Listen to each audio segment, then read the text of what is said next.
Hey everyone, welcome back. I'm Soham Solanki. I'm 11 years old and I'm a wildlife photographer from Mandvi, Kutch. Today, I'm at the traditional wooden shipbuilding yard in Mandvi. Most people come here for the beach and the ships, but I'm here for something different: shorebirds and wildlife photography.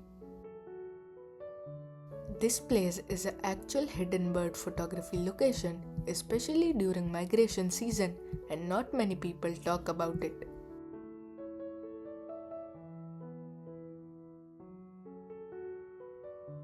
So in this video, I'll show you how I photograph shorebirds here as a local, how I find them, and some tips that help me get better shots.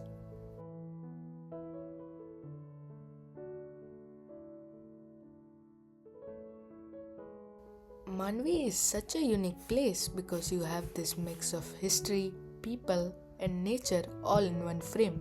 You've got massive wooden ships being built using traditional methods, fishermen walking around, and right next to them, tiny birds feeding on mudflats.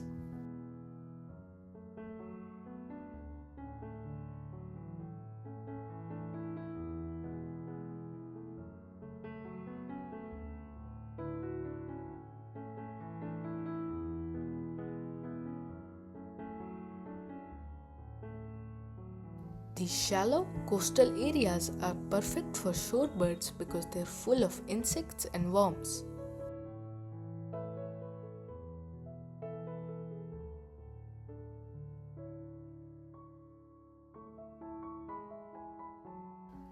Birds like sandpipers, plovers, tilts, terns, etc. come here to feed and rest, especially during migration. Some of these birds travel thousands of kilometers across continents and they end up in places like this, right next to us. Shorebirds are super small and sensitive to movement. A longer lens lets me stay far away so I don't disturb them.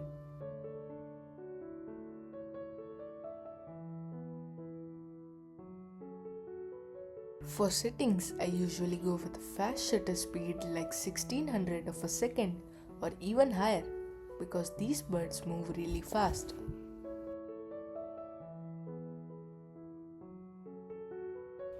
Every lens has a sharpest aperture called a sweet spot.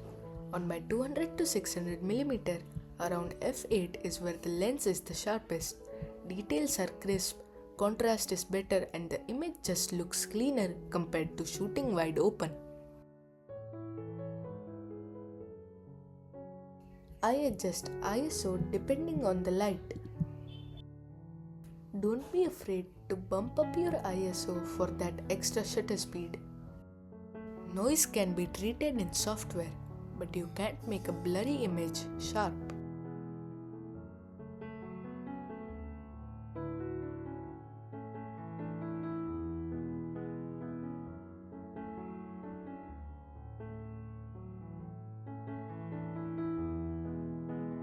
The most important thing is patience. I move slowly, stay low, and avoid sudden movements. If you rush, they'll just fly away and you'll lose the shot.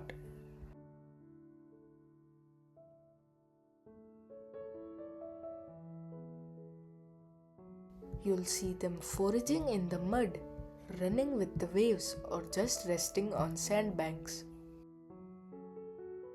A big tip is to watch their behavior. If they stop feeding and stare at you, you're probably too close. If they keep feeding, that means they're comfortable, and that's when you get natural photos.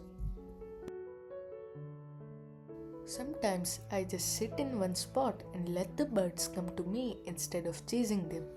It's slower, but the results are way better.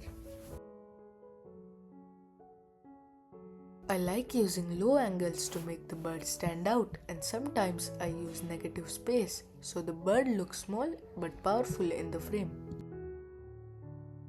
You can also shoot silhouettes during sunset where the birds became dark shapes against the orange sky.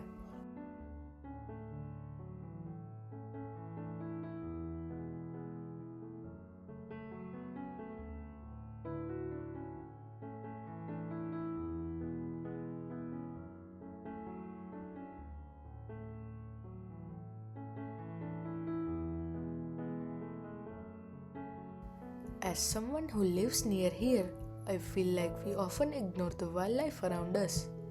These birds travel across countries and oceans, and they choose places like Mandvi to survive. Photographing them here feels like documenting a hidden side of my hometown. It's not just about pretty pictures, it's about noticing and appreciating what's around us. These birds are tiny, but their journeys are bigger than most countries. If you enjoyed this video, make sure to like and subscribe for more bird photography and nature content.